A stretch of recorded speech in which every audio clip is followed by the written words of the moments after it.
In today's wood story, we are building a simple but stunning results project, which is a beautiful chessboard made out of walnut and wormy maple. And if you'd like to see how you can make your very own, then go grab your tools and let's start this wood story.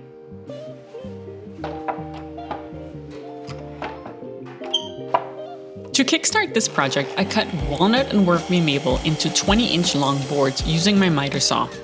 Now, make sure that your wood is flat, square, and with one straight edge before cutting the strips over on the table saw. This is going to give you the greatest final result, and it's a lot easier to do things like this now than afterwards.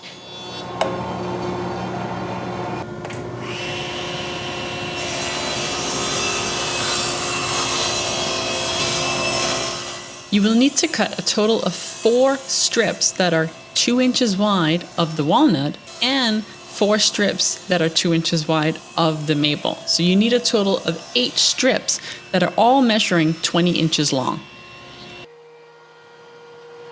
The height for this board is very flexible, meaning you can make it out of as thick wood as you would like. Just make sure that all the pieces are the same height, which is why I'm running them through the planer now, because once my boards are all glued together, they're going to be too large to go through the planer again. So this will just help save some time in the end. Next, I started the glue up. This is the first out of 2. Make sure that you alternate the wood pieces before you glue them. And also take the time to make sure that they don't bulge upwards. This might require some cross clampings on top, which is a great idea if you do have the extra clamps, or you can secure them with some wood pieces. Then let it dry overnight and you're good for the next step.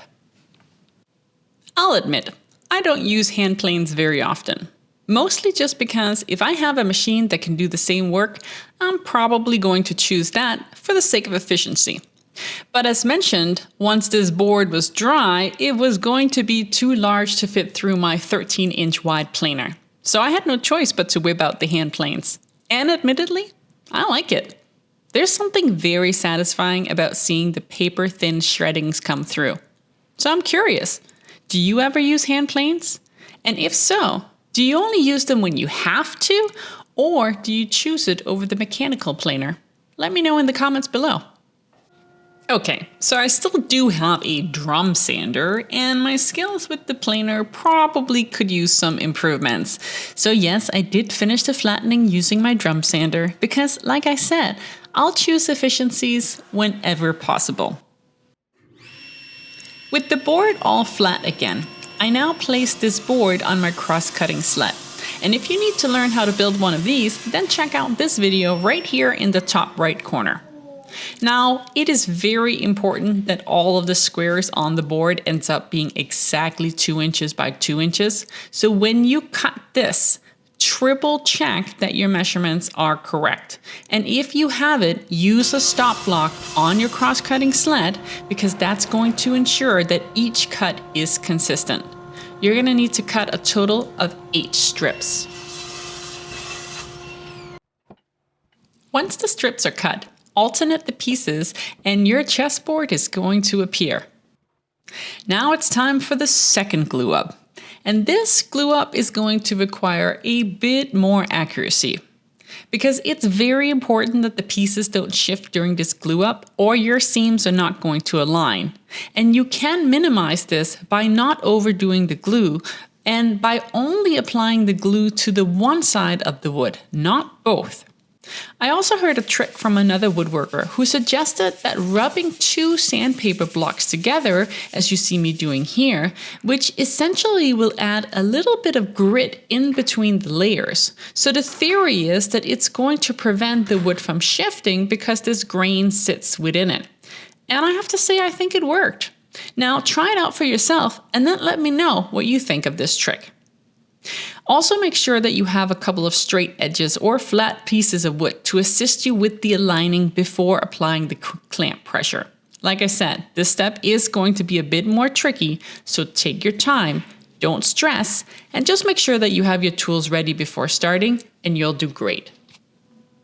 I decided to make a frame for my board to fancy it up a bit. So I cut 4 1/4 inch wide maple strips and 4 3/4-inch walnut strips, and then I glued them together. Then I cut a 45-degree miter on both ends after measuring out the frame size first. And then I attached these boards to the actual chessboard with glue. Now I know what you're thinking. This is a bad idea. And guess what? I think you are right. But why is this a bad idea? What's wrong with a mitered frame around face grain wood? Well, it comes down to wood movement. And I'm going to admit it, as I built this project, I did not consider it. The correct thing to do would probably be to make a floating frame, possibly attach it with some nice figure-8 fasteners, because the chessboard itself is made up from face grain wood, which means that with changing temperatures and humidity, this wood is going to expand. And when it does, the outside frame that I attached with glue is going to break. So why am I making a video here where I show my error instead of just making a new one and showing the proper method? Well, because for starters, this board is for me. I'm not selling it. And it could be years before it breaks. And by hopefully showing my potential error, I can prevent you from doing the same. And then we can have a conversation about how to fix it and how to do it right the first time, next time around. So that's where you come in. Let me know your advice or feedback for how to fix it now that it's made. And also give me your advice for how you would attach a frame to a board such as this one without causing issues. I'm thinking maybe if I added some relief cuts to the frame, or maybe if I changed the frame altogether from a mitered corner one to a butt joint frame. There are options out there, I know it. So let me know your advice. Let's learn together. Turns out that making a chessboard gives you the perfect opportunity to make a new purchase. This has been on my wish list for a very long time, and this is not sponsored. No one sent me this machine. I paid for it with my own money because I also want to be able to give my honest feedback. So in general, I don't accept sponsored items. That has at least been the case all the way up till now. I can't say what the future will hold, but that is the case right now. But this one has been on my wish list for a while, and I'm very happy with it so far. And it has the ability to print all kind of fun things, such as the chess pieces that you see here. You can, of course, also print a whole bunch of other things. I, of course, didn't just get it in order to make chess pieces, but I did want it so that I could start making some really cool things for the shop, and hopefully you'll want to see what those are over the next many months. But here it is. This is the Bambu X1 Carbon, and it has the ability to print with pretty much everything. This is, I think, their regular size, not their extra large. I have seen other units that are bigger. This one is a good size. There's nothing that I haven't been able to print yet. It has this bed that goes up and down. It has a little panel so you can see what's going on, but the reality is that most of the stuff you're doing directly from your computer or even from your phone. And the coolest part about this machine, which is really the reason that I didn't get it for a really long time, is that you don't need to have CAD experience. And that's what I thought. I thought you had to be a CAD expert in order to have a 3D printer because you were gonna need to design your own files all the time. Well, the good news is there are so many free files available because of other makers on the internet, so thank you very much. Most of these files, of course, you can't resell, which makes perfect sense, but you are free to use them for personal use. So that is amazing, and I hope to put my own files up there soon because even though I am no CAD expert, I am trying to learn. So that is my goal for next year, continue to learn CAD and put new files out, both to sell and to give away. So follow along with that. But yeah, this is where the chess pieces are printed.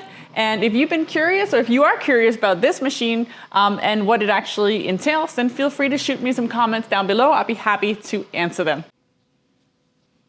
The chess pieces came to life in the bamboo while I put the final finish on the board. I decided to apply several layers of shellac, and then I sanded it slightly before applying a top coat of tung oil. And with the finish done, this board was ready for its first match. Or should I say its first loser, which would be me. Because my daughter, who was in charge of teaching me how to play chess, because I don't actually know how, managed to take my queen within the first 3 minutes. So, because that one can go straight? Yeah. Yes! Ah! You lost! But now that I have my own board, I'll have lots of time to practice. So dear child of mine, don't get too comfortable because we need to have a rematch. Thank you so much for watching. Please like and subscribe if you enjoyed this video, or join me over on Patreon if you would like to see some behind the scenes content or just support my work. I will see you soon in the next Wood Story.